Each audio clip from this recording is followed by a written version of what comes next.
let's go back to 1991. There wasn't a single democratic African country in 1991. Yep. But over the in the course of the 27 years since, we have scores of African countries that are democratic by international standards. Now take, for example, South Africa, and then Botswana, and then Namibia, and Ghana, Malawi, Benin. While we have stood where exactly at the same spot we were in 1991. This is I think this is terrible. Yeah, I think this is it is very terrible. Because democracy is advancing in Africa, but not in Ethiopia. And why? And why? I think fundamentally because there's a crisis of leadership.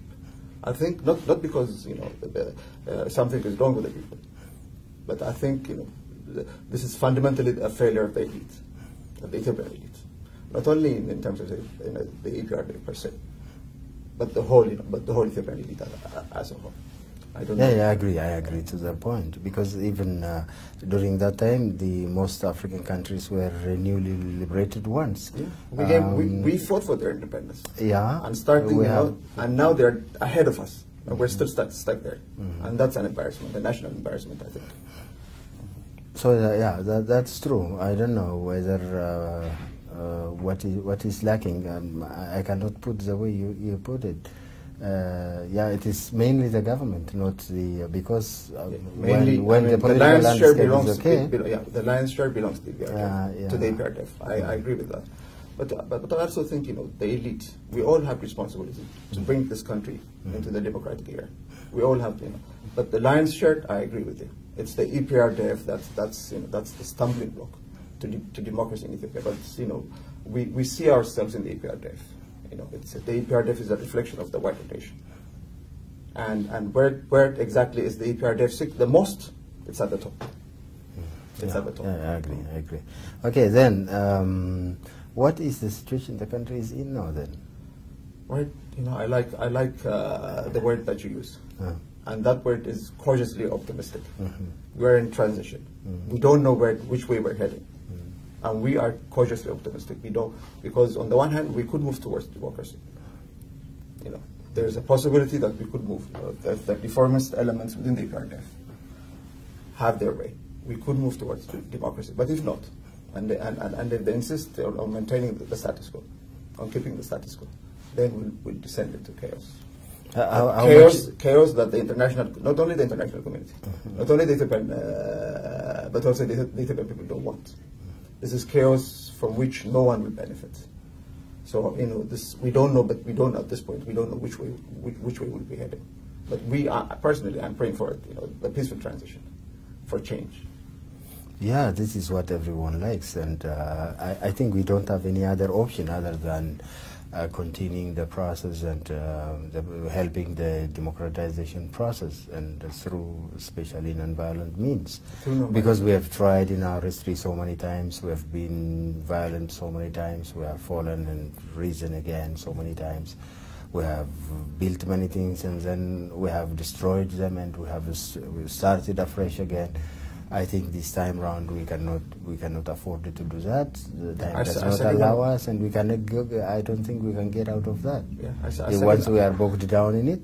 Therefore, I think every one of us must contribute and help those people who are supposedly in the helm of the government and look like reformists.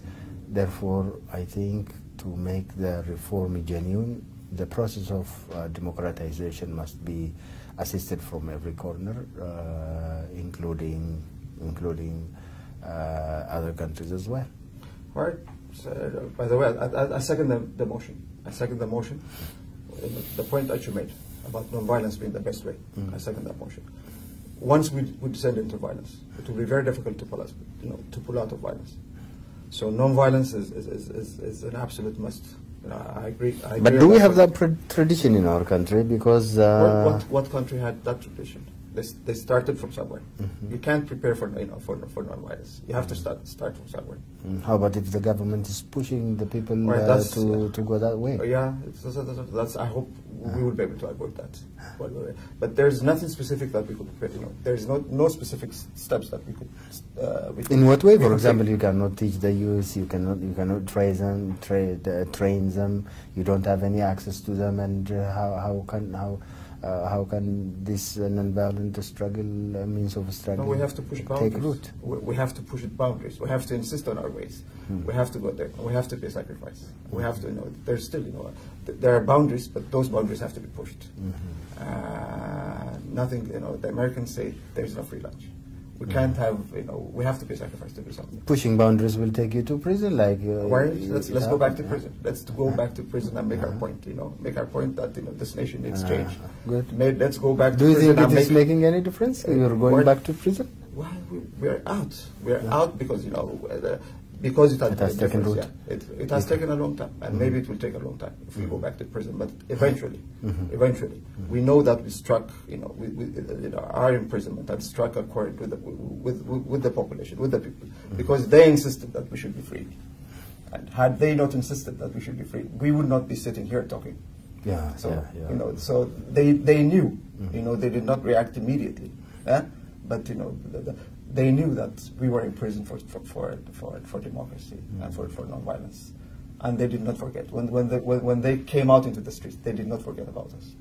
So we struck a chord, and we should keep on insisting that that non-violence is the way. We should keep on insisting that Ethiopia needs change. Just practically now, in reality, in what way can this be realized? Two ways. In what way? Yeah. Two ways. This has been said over and over again, but I shall repeat it, and I know that you know it. First is lifting of the state of emergency. He needs to lift the state of emergency, Dr. Abiy. He has come proclaiming that he wants change. So what we need to do, he ultimately will be measured by his action, not by his words. And he needs to lift the state of emergency. What's the importance of lifting the state of emergency? For example, when the state of emergency was not in place, the country was as undemocratic as it has ever been.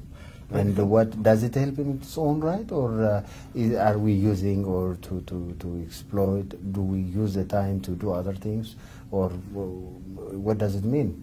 Well, the state of emergency for people like us who have refused to fear, and who are, say, I'm sorry to use the word, but professional dissidents, the state of emergency doesn't make a difference, because we continue to speak our minds, no matter what the consequences. True, it is an unjust law, and unjust laws must be defied. I agree with that. But for the majority of the people, the simple fact that a state of emergency has been declared creates a climate of fear. That's where the difference that's where the difference is. So you have to be the James Meredith that rose against fear in America here, who fought against fear. There was a rally against fear here during the during the civil rights movement. We need to campaign against that. But the state of emergency makes a difference for the majority of the people, because it creates a climate of fear for the majority. We need the lifting of the state of emergency, so that this climate to do something else. This is emergency to do something else, to organize the people and to teach about his rights, and so that to conduct free and fair elections and all these things. Exactly, for people like you and you, me and you, for example, to go out there and teach about non-violence. The need, for brotherly love between ethnic groups, for peace. We need, this state of emergency to be lifted first, and then, far more importantly, what he needs to do is to call for this all-inclusive dialogue. We need to bring into the process not only those organizations that are in the legal area, that are legal organizations, but those organizations that have been branded as terrorist organizations. We need them in the democratic front. What if the government doesn't lift now? To bring real change on the ground. And this is the South African model, by the way, Bekele. This is not something we have devised ourselves. This is this is a tasted path. It has been tasted in South Africa, it has been tasted in Asia, it has been tasted in many, it has been tasted in Latin America, it has been tasted in many other African countries, and it has worked. We have a model that works. We just need to bring it to Ethiopia and implement it, with slight adjustments to our situation, and it will work. It will move us forward in the democratic transition. So that's, I think he needs to do these two things to bring about the change that he says that he wants. Without this, without doing these two things, nothing will happen. We'll be stuck there. There will be no change. If this doesn't happen, what will happen? We'll press, we'll continue. We'll continue to struggle for democracy. I'm sure you're there. I'm there. We'll continue to press, through non-violent means. We'll continue to press for, for change, for real change.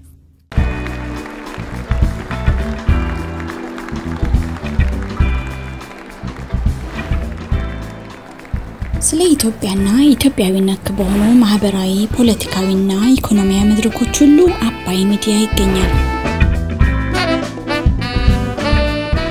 እርሶም በዝግጅቱ ወቅት የሚያስተላልፉት መልእክት ወይንም ሐሳብ በመላው ዓለም ለሚገኙ ኢትዮጵያኖች በጥራትና በፍጥነት እንዲተላለፍ ከፈለጉ ምርጫውን አባይ ሚዲያን ያድርጉ።